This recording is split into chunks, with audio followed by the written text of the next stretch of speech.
All right, welcome to the first episode of For the People. I'm JJ Colleen. I'm here with John Peterson. We are men of the people. This is For the People. This is going to be a hell of a podcast, dude. Petey is an absolute legend, if you guys don't know him. NCAA champion.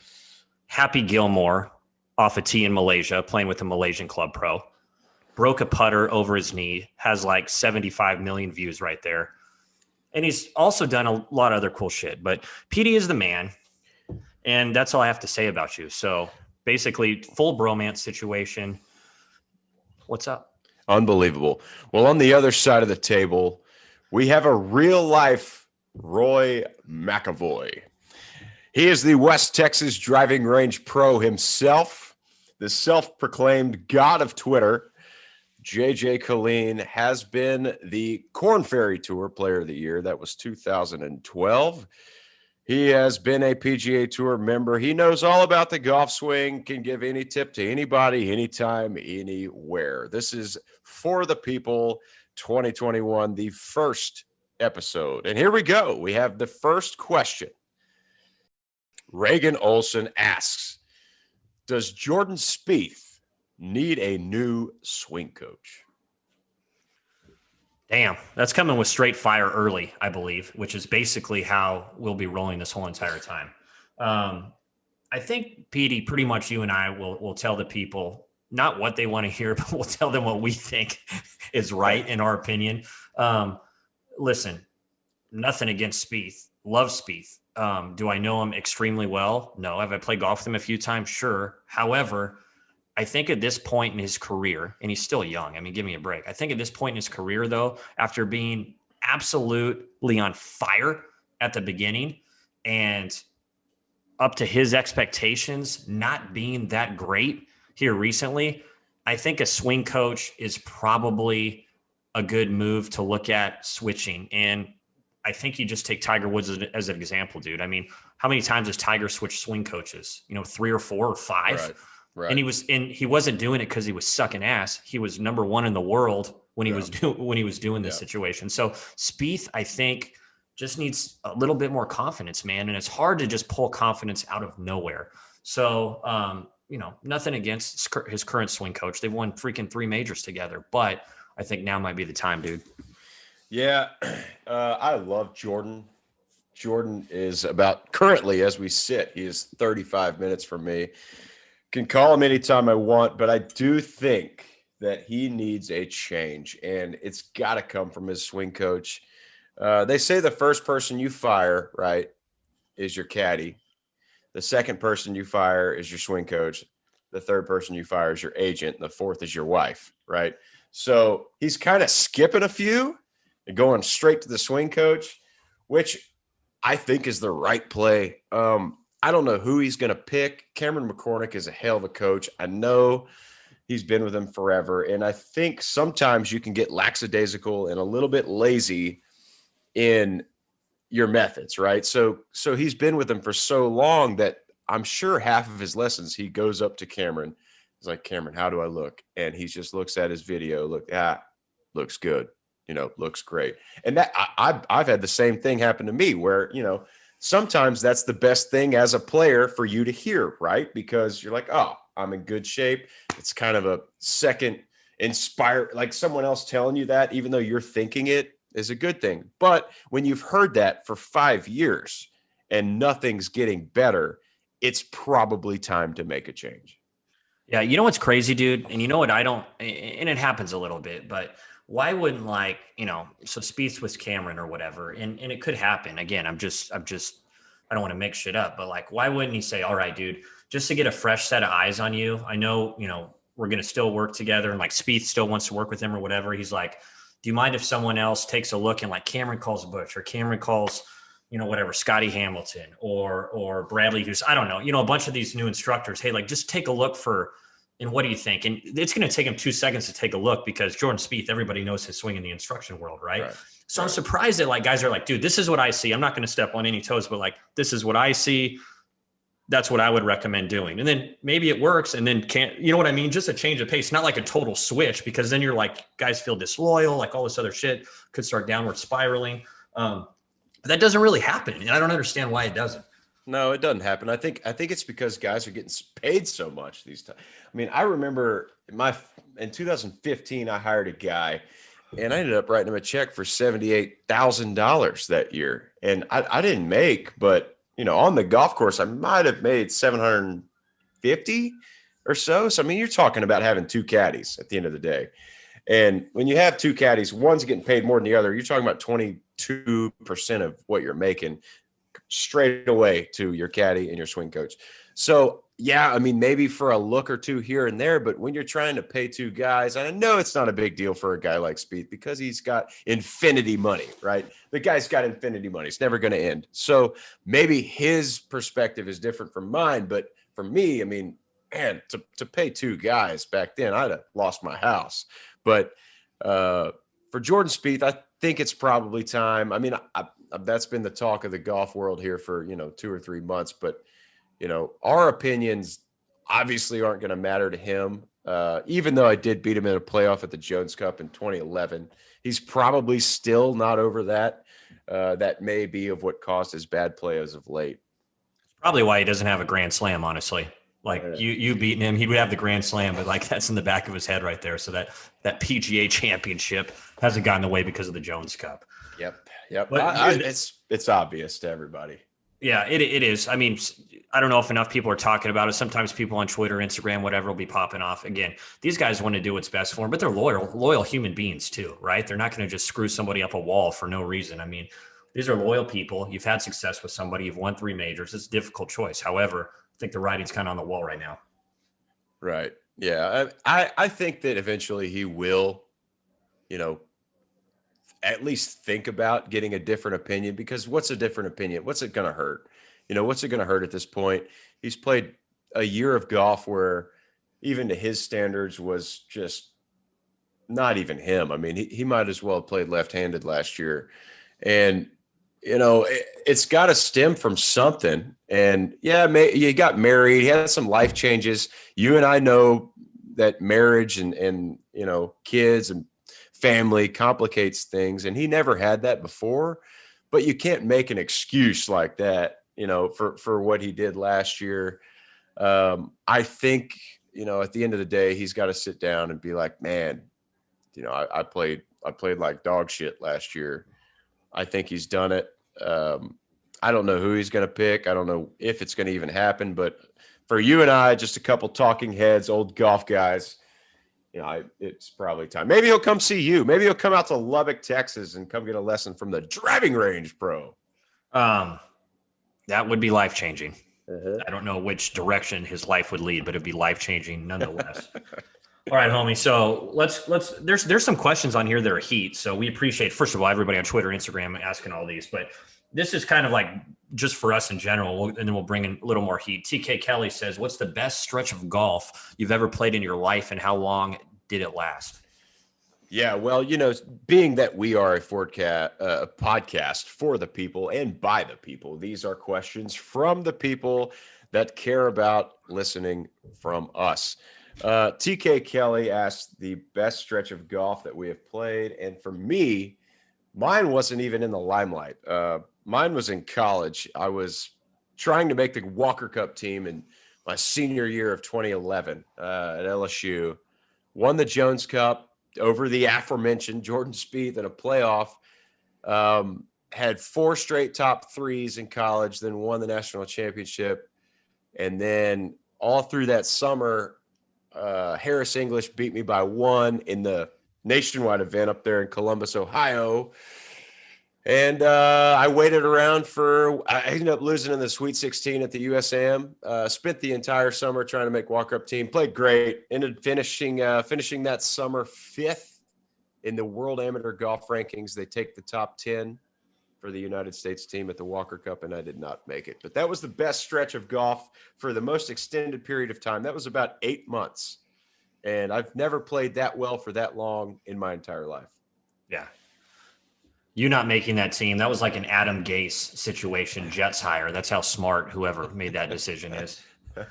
Which is I ended up seeing Jim Holgreave at Pine Valley about 2 years ago, and he was the captain of that team. And we hugged it out. We cried it out. Like, that dude I went up, I straight up went up to him. I was with a good buddy of mine, Tom Nolan. And I went up to Jim Holgreave. I saw him from across the room, made eye contact. I went up to his table and I said, Mr. Holgreave, can I talk to you for a minute? He said, yes, sir. And we walked out and we had it out. We chatted about it and we hugged it out, dude. He started crying. I said, hey man, I've got no hard feelings against you. It was a long time ago. Do I really wish I would have made it? Hell yeah. I wanted to be on that team more than anything that year. But am I going to hate you because of it? Absolutely not. I think you were a great captain. You picked some great guys, and we had a hell of a moment there in the locker room at Pine Valley. Hell of a place to have it, dude. Number one course in the world, Nails. What is it? Devil's Asshole Bunker? Is that what it's called? Yeah, number amazing, 10, amazing, I think it was. Amazing spot, dude.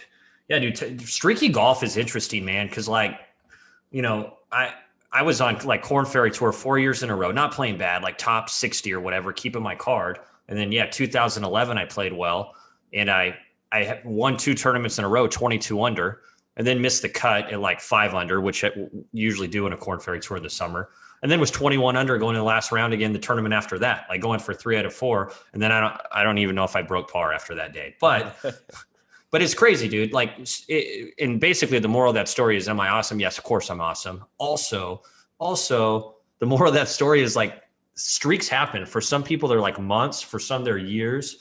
But they're different for everybody too. Like Tiger Woods' streak is winning 9 tournaments in a row. Yeah. Freaking somebody else's streak might be making 9 cuts in a row. I mean, I think it's different, but it's a good question. It's a personal question, I guess, for whatever it is. But it's cool. Yours was an amateur, and you got to hug it out with your nemesis. Just kidding. Sounds like you guys are boys now.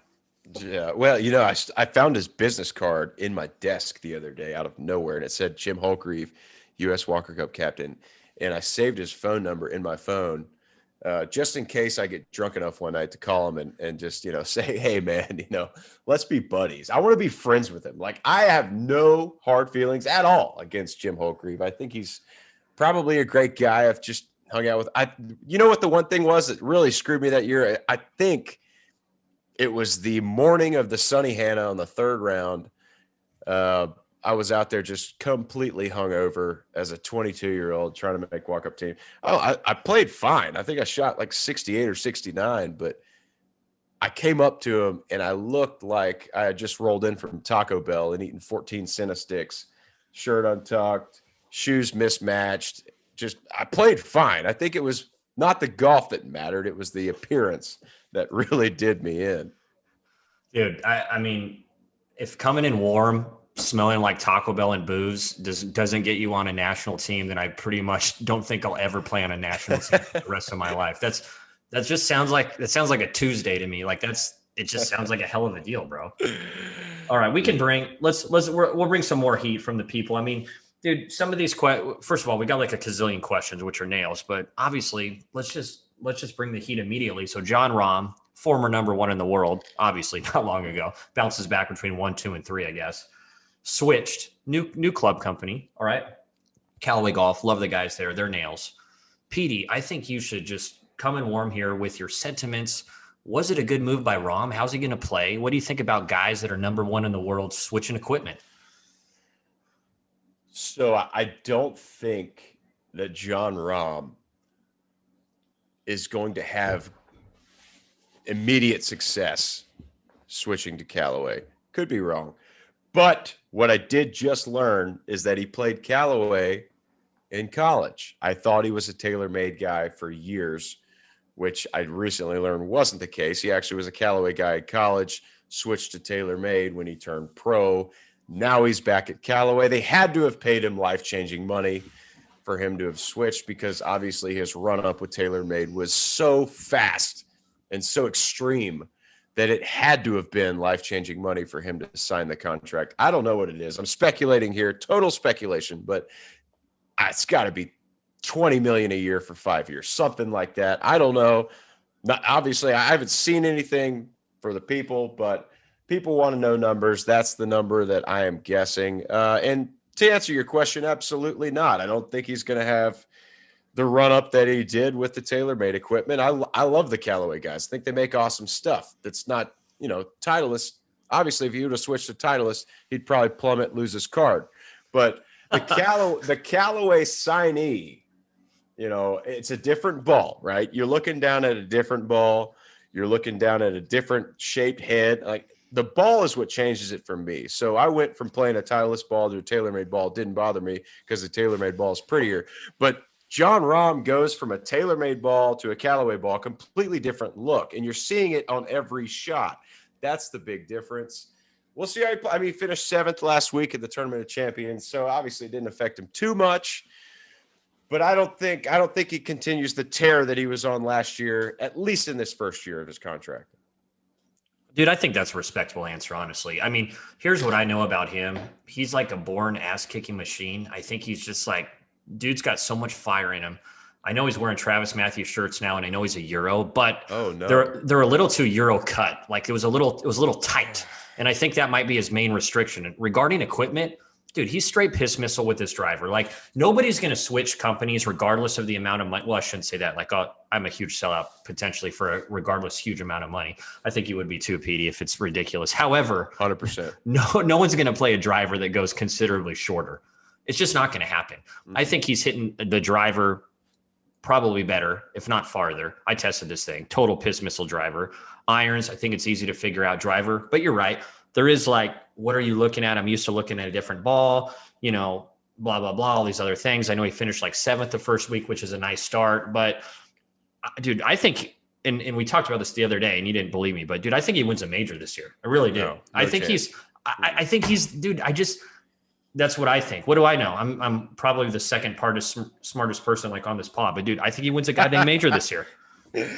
Oh, that's an unbelievable take. Oh God. I don't even know how to rebut that because it sounds so ridiculous. If Jon Rahm were to, he hits a draw everywhere, right? So his number one major will be the Masters every year. I think he hits both, dude. I think he cuts and draws. I could be wrong. I think he does. The last time I played with him, I saw nothing but draws. Slingers. No, they weren't slingers. They were soft, subtle draws. They were beautiful. I mean, dude, it's a hell of a ball. But yeah, I don't think he wins a major in his first year of a new club contract. When's the last time that's been done? There's no stats for that, but that would be one hell of a stat to find out. I don't think there's any chance he does that. Bro, that win bonus for the first year of a contract, new contract, major win bonus. I don't even know what that is, but it's high to quite high. Yeah, high to quite high. What was yours? So when I signed my contract out of college, and then I got my tour card, my major bonus was $250,000. I won't forget the numbers. It was 250, 500, 750, $1 million. What do you think his is? It's got to be 2.5 or 5 million in his first year. Yeah, at least. It's got to be astronomically high. At least, dude. I remember I had a win bonus and it matched actually whatever you won in the tournament. I didn't win a tournament, but it would have been a totally nails bonus.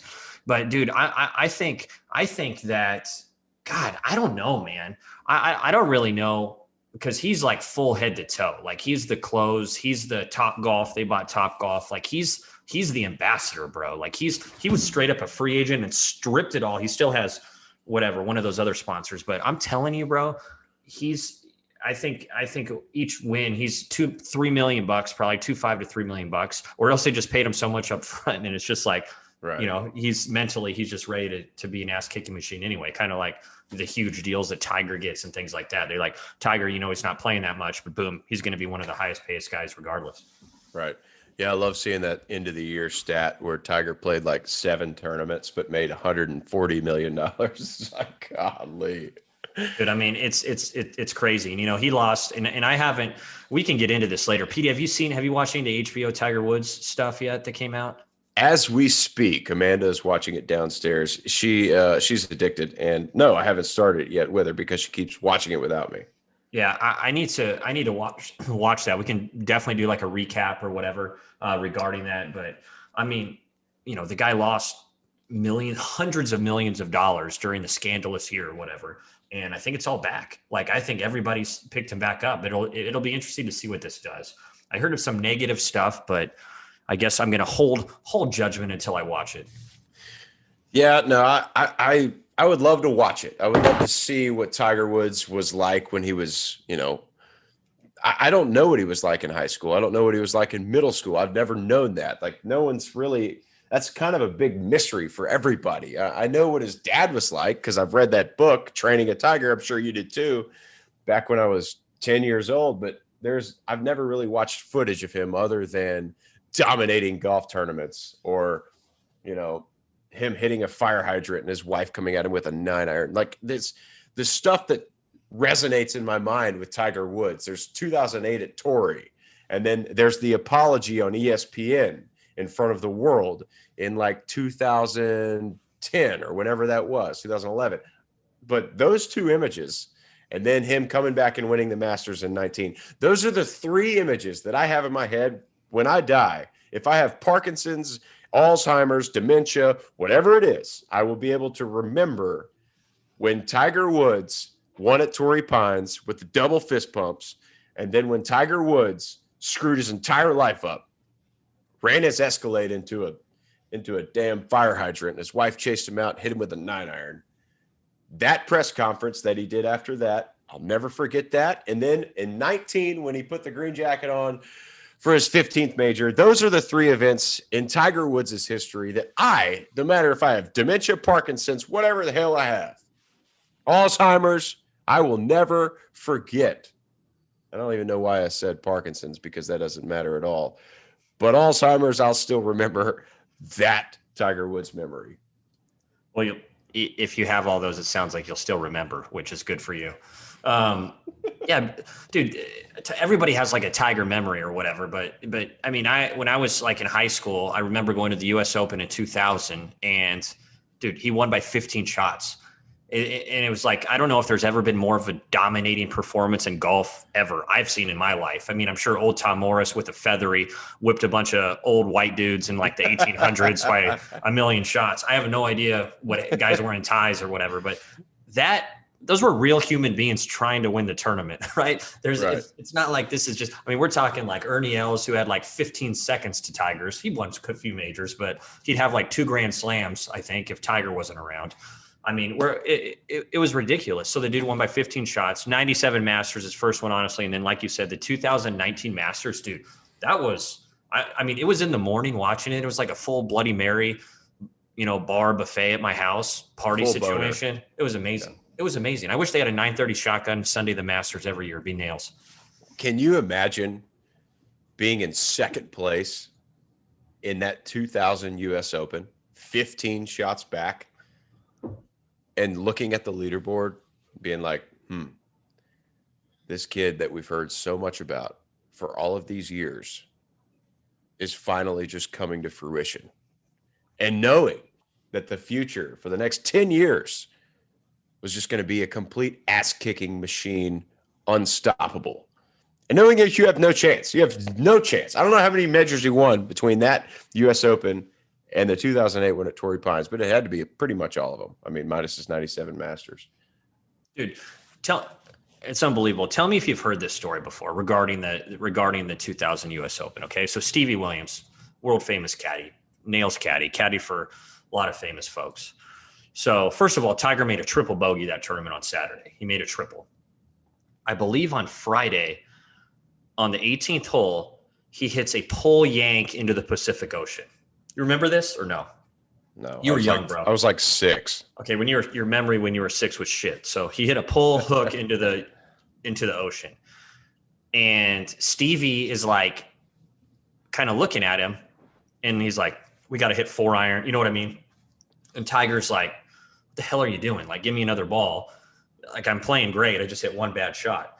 So he hits the driver. And this story could be bullshit, but I've heard it from multiple people. He hits driver, hits it on the green, 2 putts for bogey, par 5, whatever. It would have been a 4. It really was a 6. Well, rumor has it that Tiger, he only had like a couple holes to play because there was fog or whatever. Rumor has it that Tiger like had his Tiger Woods balls, and he took him out to putt in like the lodge or whatever at Pebble Beach there, and left him in the room.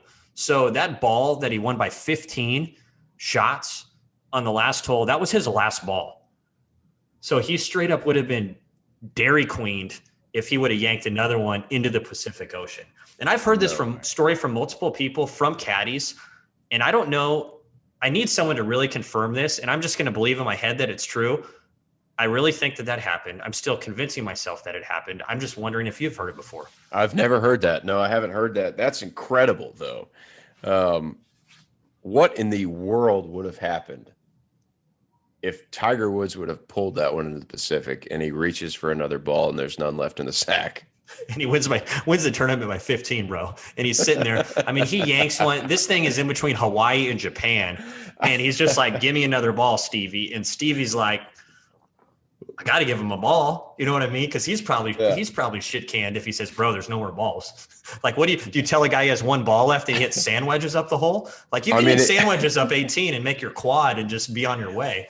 I mean, it's not like you can go to the pro shop at Pebble Beach and buy Tiger Woods' golf balls. Like that thing is a special golf ball. They do not carry that at the pro shop. He would have been DQ'd. I mean, you go in there and you ask for some Nike golf balls. They're not the same one that Tiger Woods is about to just pound on the 18th green at Pebble Beach. So yeah, he would have been Dairy Queen. Wow, what a thought! I've never heard that. I hope it's true. I hope it's true. There probably would have been 100,000 people in the Pacific Ocean swimming, scuba diving, and someone would have found it within 5 minutes. Be like, here it is, bro. I got it. Like 600 feet into some chasm, Puerto Rico trench situation down there. But when people hear this, comment on it. If you guys have heard this story before, I've heard it from multiple people. It might just be the legend of Stevie, legend of Tiger, but I've heard it from too many people for it to not be true. So hell of a deal. I don't know why Tiger Woods sidetracked us. Probably because he just did it and I love him so much. Yeah, I think we need to go into a different topic here. We've got a couple questions from gambling during PGA Tour rounds. Have you done it? Who have you done it with? See, I've done this many times because I was notorious for making cuts on the number and then being in like 60th on Sunday. So first of all, if you're in 60th on Sunday, you know it on Saturday, you stay up all night, you're drinking, and you're hanging out with the guy you're playing with the day after. Because unless you shoot like 63, your check's going to be like, even if you shoot 66 and you're in 70th, you're going to make $400 more. So it doesn't really matter. So you just get a money game with the guy. And me and Charlie Beljan did this at Valero in San Antonio. This would have been about 14 or 15. We were both in 70th. If you've been to the Valero Texas Open, you know that awesome bar down there at the TPC, the sports bar there, has like 48 TVs. They're all the size of, a trampoline on the wall. And you sit there all night. So we knew we were going to play together. We got smashed. And we went out and played a money game the next day during a PGA Tour round. I don't remember who won because we may have tied, but that wasn't my best gambling story. The question is gambling during PGA Tour rounds illegal? The answer is yes. I've done it. Have you done it? Dude, I've done it with my caddy before. I know that's a lame answer. So, I mean, I don't know. I was probably trying too hard, which is probably my problem that I'm not out there. I was probably trying too hard. A for effort is just not going to work out there. Some guys on the PGA Tour cannot practice, go to rehab, be gone for 6 years, and then just show up and just whip your ass. It's just like the way it is. There's like 20 guys out there that are like that. And people can probably figure out who they are. But dude, I gamble with my caddy sometimes. Like, we'd be like, all right, dude, $200. It's just stupid, but it's like, whatever, $200, if you birdie this hole, whatever odds, blah, blah, blah, blah, blah, blah, blah. And I'd make him pay me, actually. Dude, that was it. That was weak. That shit was weak there. That was a terrible answer. But I don't even know what to say. Like, I can't even make stuff up. So, I mean, I gamble all the time, but I haven't in a PGA Tour event. God, I hate myself for it. Well, we will appreciate your honesty there because, the people appreciate the honesty. This is a podcast for the people. So we will continue to be honest. We appreciate JJ Killeen's honesty with his terrible answer there. But we do know that JJ Killeen has a great gambling story that was during a practice round. If you would fill us in on that, that would be incredible. This episode of For the People is brought to you by Texas Title, your DFW-based title insurance company. Close your next home, purchase or refinance with Texas Title, www.texastitle.com, #a place to call home. All right, I'm gonna need a beer for this one. That's real. That's not even sound effects. All right, so multiple practice round stories probably that people have that are good, but my rookie year, 2012, on the Professional Golfers Association Tour of America, God bless. I was playing, I would say dirty to shitty if I had to analyze it. Made quite a few cuts. I was in the, dude, I was like coming in hot, like finishing 35th a bunch. And I was Callaway guy. Callaway guys are like, you need to play with Phil. I was like, I grew up in San Diego. I've seen Phil out there a bunch, never really talked to him. And I was like, hell yes, I'll play with Phil. Why wouldn't I play with Phil?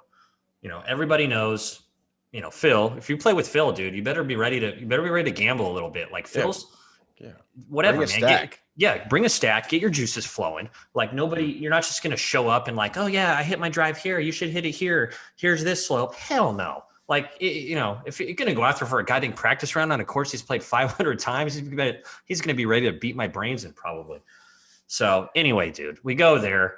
I'm like, shit, how much money do I need? Like, I don't just like roll around with stacks. Like I probably had like $80 in my wallet. I just knew that wasn't even going to get me from the driving range to the freaking practice putting green. Like there's no way. You're a rookie. Like you are a rookie. I'm a straight up rookie, dude. I don't just have like a GER just sitting in my wallet like at all times. So I go up to finance, PGA Tour upstairs. If you guys don't know this, you can write a check and they can cash it, right? Up to like, I think it was $2,000 at the time. Yeah, I think it was $2,000, 2,500, $2,000, whatever. So if you need cash, you can do it. Boom, write the PGA Tour check. So I go up there, I go to finance, and I had no idea how much I could take out. I'm like, give me as much as it could be. And it was like, could have been $10,000 for all I know. They're like, you can get $2,000. So I was like, you should have just asked them. They would have told you. yeah. I should have just said what it was. I was like, I'm playing with Phil. Yeah. Give me as much money as you can. And they're like, are you buying crack again? Like outside of the gate from that weird guy? I was like, yes, I am. I owe money. So they're like, all right, dude, you can have $2,000. And it's like, this isn't like hundies. This is like 20s. So I have this like cheap ass wallet that's just full of $2,000 at 20. So I just have this freaking wad. So, I mean, I have this wad and I tell my caddy, my dumbass caddy, who also set this game up, Rudder, who, you know, I love that guy, by the way, he was caddying for me at the time. This is a players championship, huge ass purse, by the way, like $10 million. And Rudder goes, I go, dude, you better get as much money out of the goddamn bank as you can, because the last thing I'm going to do is get lit up and not be able to pay this guy. So Rudder, you know, like freaking weasels his way to the first tee. He's like, hey guys, what's up, man? Hey, what's up, bro? Like fist pumps, fist whatever's going on. I was like, dude, no one wants to talk to you. How much money do you have on you right now? And he goes, bro, I went to the ATM last night, got out 300. And I'm like, shit. I'm like, 300 goddamn dollars. Like what? Like, so now I have $2,300 and dude, I don't know. So that's the first hole. So I'm like, we could be playing for, I have no idea what's happening. Like this, first hole might be long drive for $5,000 for all I know. I have no idea what's going on. So I get there, me, Phil, another dude. And we were supposed to have actually a match, like a 2-on-2. I think Overton was going to be Phil's partner at the time. And Overton's back was jacked up, whatever. He couldn't play. So I think it was me, Steele, and Phil. We go to the first tee, and it's three of us. So it's just kind of awkward. They're like, all right, everybody's going to play everybody like 1,500 Nassau. So I'm like, shit. Now, I mean, I'm automatically don't have enough. Like mentally, I'm preparing myself that I'm going to lose whatever I have in my wallet to both of them because they're good. And I'm looking at Steele. I'm like, dude, can we like frish this like under the table or whatever? Because I'm already planning on losing my freaking 4,500 right here. And so anyway, I'm like, God dang it. So I'm like, okay, yeah, man, sounds good. Looking forward to it. Blah, blah, blah. Freaking nervous as shit. Playing in a tournament for $10 million. And I'm nervous as shit playing for $4,500 in a goddamn practice round. Get to the first tee. It's us three. And Brian Gay's there. He's a single. And Kip will actually tell you this story. Kip actually texted me the other day asking about this story, which is kind of funny. And Kip goes, remember that time we got to the first tee? So anyway, Brian Gay makes our fourth. And Phil just goes, hey, man, Brian, dude, these guys are here. You want to just play a little something for fun? We'll just play these guys like 500 a hole. So I'm like, oh, now I got a goddamn 500 a hole, 4,500 Nassau.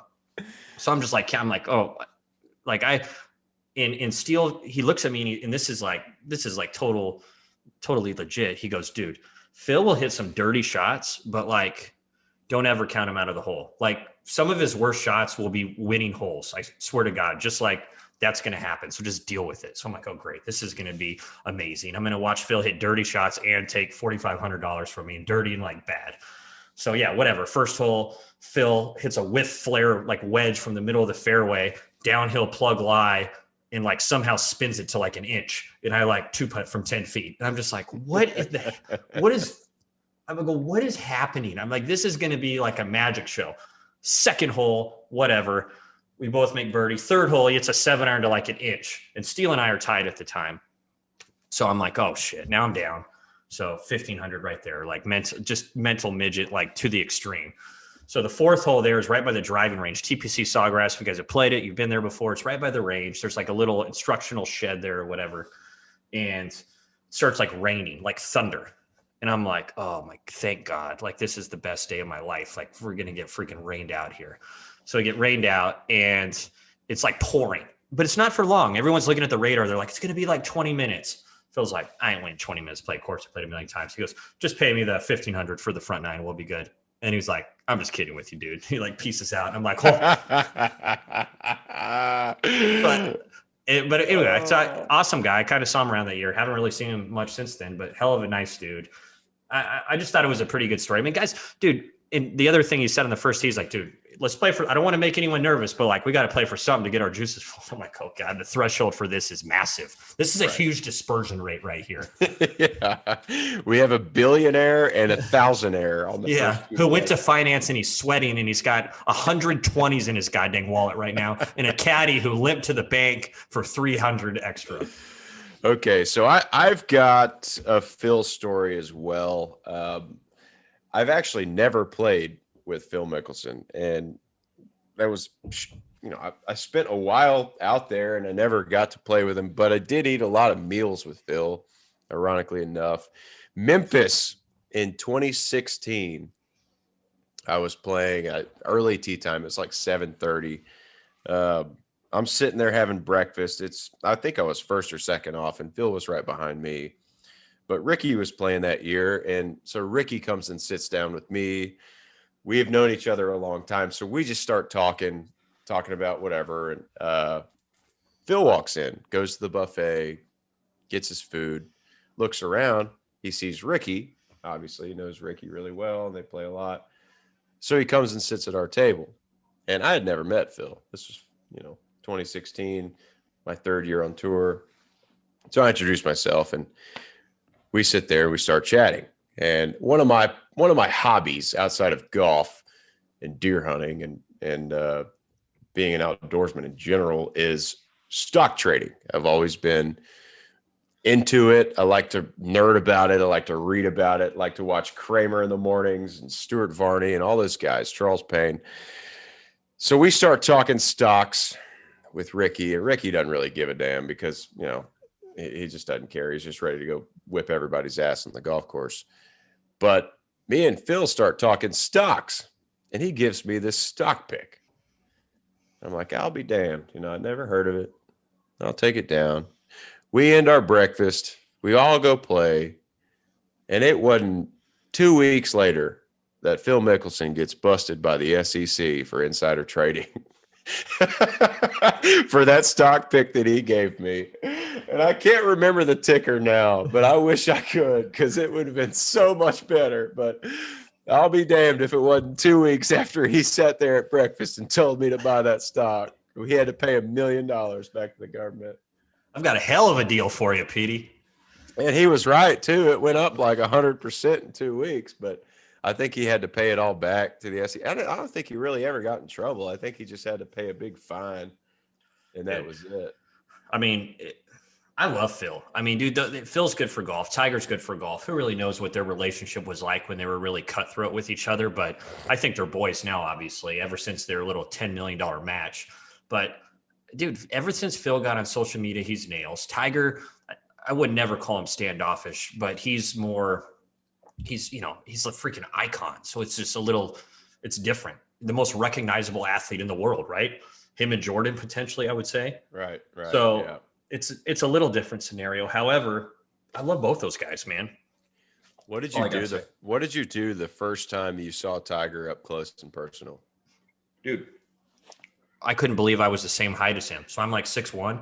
I thought he was like 6'7", ripped, like packing 11 inches at all times, and just like crystal clear smile, and then could like just kill someone just by staring at him. And I was like, this is like a real human. I'm like, I can't believe that this is a real human. And I'd seen him as a kid, like going to a tournament before, but like playing, I was like, holy shit, this is like a real. And then I watched him play, and I'm like, it's not a real human. Like the year, I think in 2012 when I played, everyone's like, oh, Tiger's not playing good, blah blah blah blah blah. He won 5 times and was Player of the Year, and I'm like, my God. I mean, what did you think? First time you saw him or played golf with him or whatever? What did you think, dude? So mine was the same year. It was 2012.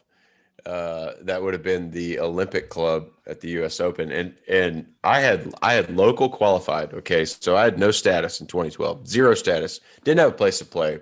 Was coming right out of LSU, didn't get through Q school, fell flat on my face at Q school in 2011. So I had no place to play. I was playing mini tours, went broke.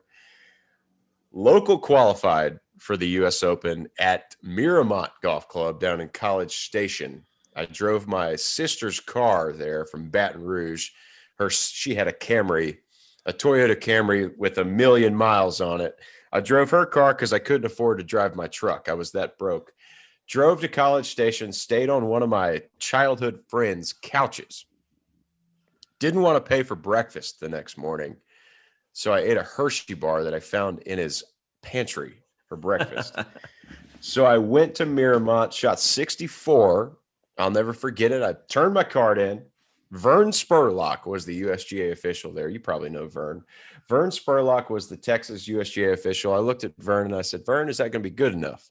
He said, you can drive back to Baton Rouge, son. That's going to be good enough. I said, okay. So I hightailed it back to Baton Rouge, ended up winning locals by 3. So when you win locals by 3, you're supposed to get your first choice for sectionals. If not your first, you're supposed to get your second. Yeah, that's horrible luck if you don't. Horrible luck. So we'll call it luck or Walker Cup omission. We'll call it luck. I got my third choice, which is my last choice. I won locals by 3, but they didn't send me to Memphis, which is my first choice. They didn't send me to Columbus, the big one, where they take 20 spots. That was my second choice. They sent me to Springfield, Ohio, the alternate from Columbus, which took 2 spots.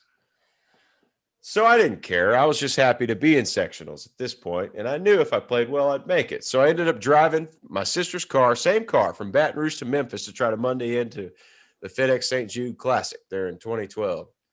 Mondayed into that. Back then, that was a Sunday qualifier because the Monday was the sectionals of the Open. It was all day. It was 36 holes. So after I Mondayed into Memphis, I hopped on a plane in Memphis and went to Columbus. Didn't have a practice round, played 36 holes, sectional qualified for the Open. This is where I get to Tiger Woods. I know this is taking forever, but I get to Olympic. After all that, I play well at Olympic through 2 rounds.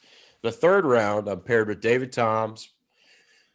Tiger Woods is the group behind me. He's paired with Jim Furyk. They are the last group on Saturday. I am the second to last group with David Toms. I make a hole-in-one on 13 at Olympic on Saturday. I do my media obligations after the round on Saturday, and I come into the bathroom because I had to piss real bad after all of that. And I'm standing there. There's no one in the bathroom. I'm like, this is the first time I hadn't seen people in 10 hours. I'm kind of just holding my pecker there. I'm just relaxing a little bit at the urinal. And I look over, and someone's walking in, and it's Tiger Woods. And he, for whatever reason, he pulls up right next to me. There's like 4 urinals. There's 4 urinals, and he pulls up next to me at the pisser and looks at me. And he says, great shot on 13. I was like, God, this is the coolest thing I've ever experienced in my whole life. Great shot on 13. Now take a look at this. No, I'm just kidding.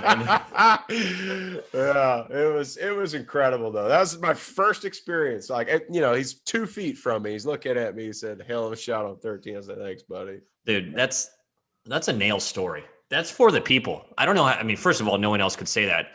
I mean, would I like to take, like, people are like, would you like to play golf with Tiger Woods in the final round of a major?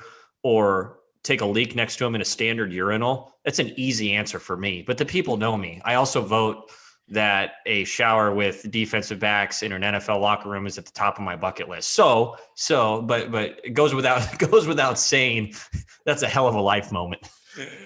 It was. And I don't know how many times I'll tell that story. I'll probably tell it, 10 or 15,000 more times. But between now and then, I just get to think of it. And, maybe I should have snuck a peek, maybe not, but that's here nor there.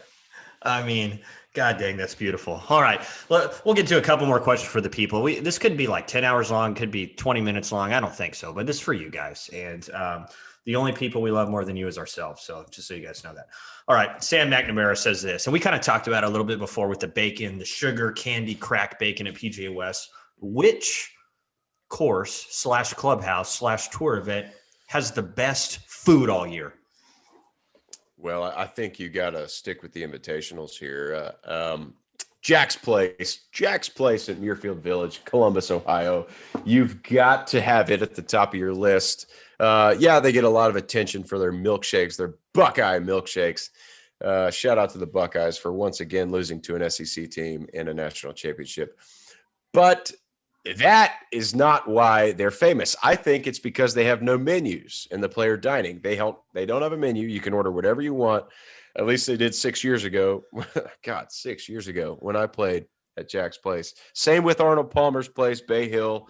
Order whatever you want. Same with the Masters. No menus. Order what you want. No buffets. Hey, if you want salmon with sushi and bobcat as a side, they probably could make it for you. So you got to go with the invitationals for those. If you're excluding the invitationals and you're including the entire PGA Tour schedule, I think the Players Championship is the best food of the year. I remember they had my wife loves Lox Bagels, salmon Lox Bagels with cream cheese and what the hell do you call those little like pea looking deals on there? Capers. Yeah, capers. She loves that. Me and your wife are the sophisticated ones. So if you need any sophisticated stuff, answer, we're your go-to.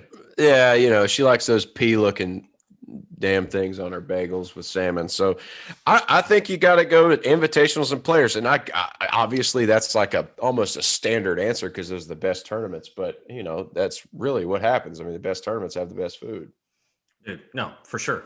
Like I remember, I think the first invitational I played in was Arnold Palmer's event. And I remember just looking, they have that PGA Tour deal. You're looking at your phone and wondering if you're in the event. I was like second alternate. I don't know. I had like a 14th and like a 19th headed into that. And I was like, dude, I should be good enough. It's a small field though. It was my first year. And I get in, I'm like, sick. This is sweet. So we sit down and first of all, player dining. I didn't know. I'd never been there before. Like usually there's a buffet, right? That's kind of standard operating. And they're usually always nails buffets, hella service, whatever. PGA Tour's the bomb. But there's nothing. There's not a goddamn menu. There's a bar and a couple people saying, what do you want? I'm like, I don't know. Just kind of have a menu. They're like, no, seriously. Like, eggs. What do you want? Yeah. What do you want? They're like anything in the world. I'm like, I want like a lasagna, buffalo chicken, freaking quesadilla. And I was like, I was like, no, I'm just kidding. Like, I don't know what I want. I was like, I want like a Reuben. I like freaked out. I was like something generic. I didn't know. Like I could add anything, like filet mignon, whatever. But dude, the other thing I remember, so I got in, there was DFW, it was like horrible thunderstorm or whatever. And I wasn't able to get until Tuesday and I had to play a practice round because I wasn't in the pro-ams Wednesday. Got in late, finished my practice round. Like I was tired, whatever. So there's like a bar in the locker room there at Bay Hill. And the shoe guys, they're like, hey man, can we clean your shoes? And this was like dark. Like I played the last 3 holes in the dark just so I could kind of see the course.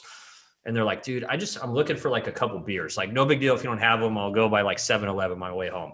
And they're like, what do you like? So I said, whatever. I wasn't as sophisticated at the time. I said like Stella. So I was like, I thought the guy was going to come back with like a Stella, right?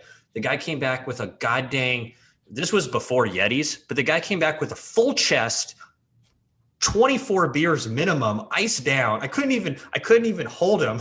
The guy had to help me carry him to my car. And he goes, here you go, sir. Enjoy your night. I was like, this is the greatest. I don't know what to do. And I like gave the guy $20, which is like the biggest tip I'd ever given anyone in my life there. Like at the time, like being a rookie. And he was like, thank you, sir. Thank you. And I was like, I should have given the guy freaking $500 for that. Yeah. He's like, no one's ever asked. He's like, not many people really come here to drink. He's like, here you go, 24 pack, ice down. I got to my room, and there's a small chance that one or two of those were left the next morning when I didn't have to play Wednesday. I was like, it's a hell of a deal. No wonder you missed the cut that week. Yeah, that's accurate. You know who I was paired with? Listen to this pairing. I was paired with Boo and Lumpy. Oh my God. And it was so goddamn cold. Cut was 5 over. Okay, well, Boo, Lumpy, and you, a 24 pack of Stella would have lasted you all about 45 minutes if y'all would have sat in the clubhouse and actually tried to pound it. Dude, I mean, it's just the service. Like, that's the kind of thing, like, people are like, oh, tell me about this course, that course, blah, blah, blah. I'm like, dude, I went into the locker room at Bay Hill and I asked for a beer, and the guys came back with an ice down styrofoam 24 pack cooler and carried it to my car. I was like, that's what the hell I'm talking about, bro. Like, that's the PGA Tour in my mind right there, which maybe not why I'm on it right now. No, Could have been there this week, but I'm not on it. Like I just never got too fancy with any of my orders out there. And I know I could have, but I never did because I didn't want to abuse the privilege, I guess. But man, I remember there were guys that would sit there and get so particular with their orders of their food or their drinks, or bitch and moan about like the butter being too old or some shit. I'm like, dude, this is like the best buffet you've ever seen in your lifetime.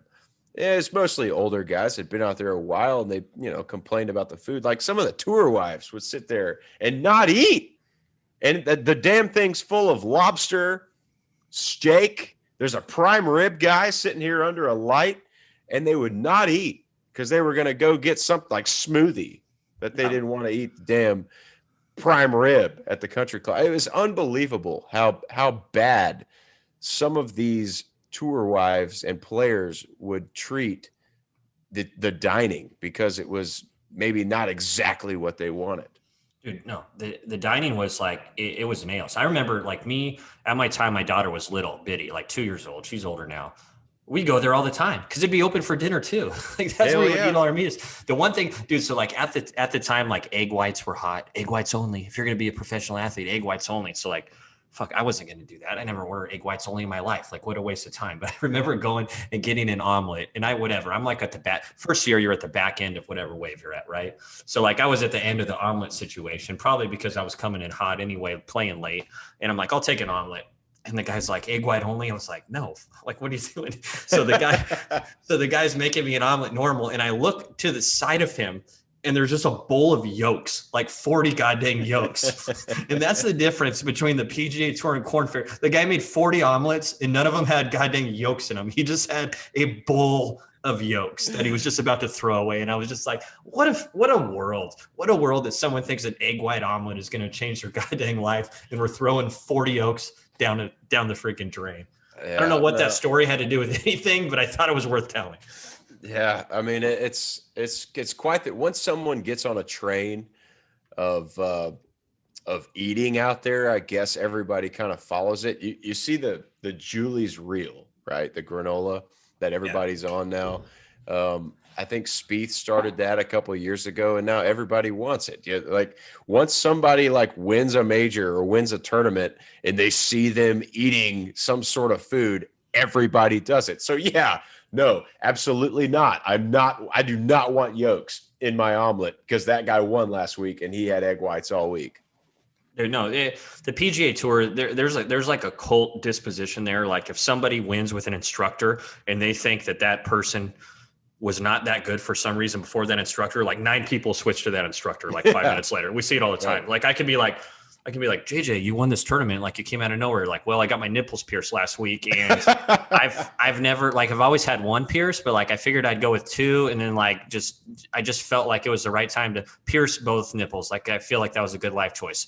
Next week on tour, god dang, 47 people with pierced nipples coming up to the driving range. Like, that's kind of what's happening, except it's even more extreme than that.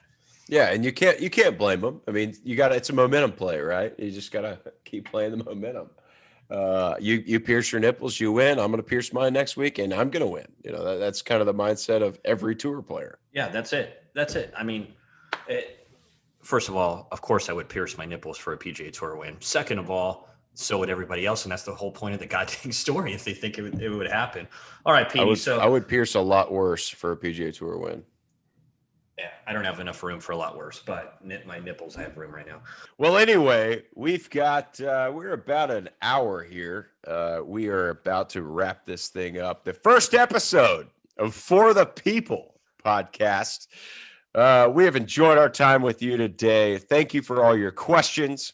Thank you for intriguing us and making us remember our times on the PGA Tour. Hopefully, one of us will get back. JJ spent about $1 million last year trying to Monday qualify. All of that was in vain. So maybe one of us will get the chance to play on the PGA Tour 1 week this year. In the meantime, keep sending us questions. We'll be here. This is For the People podcast 2021. I'm John Peterson. There's JJ Killeen. Thank you for spending the last hour with us. This episode of For the People is brought to you by Texas Title, your DFW-based title insurance company. Close your next home, purchase or refinance with Texas Title. www.texastitle.com, #a place to call home.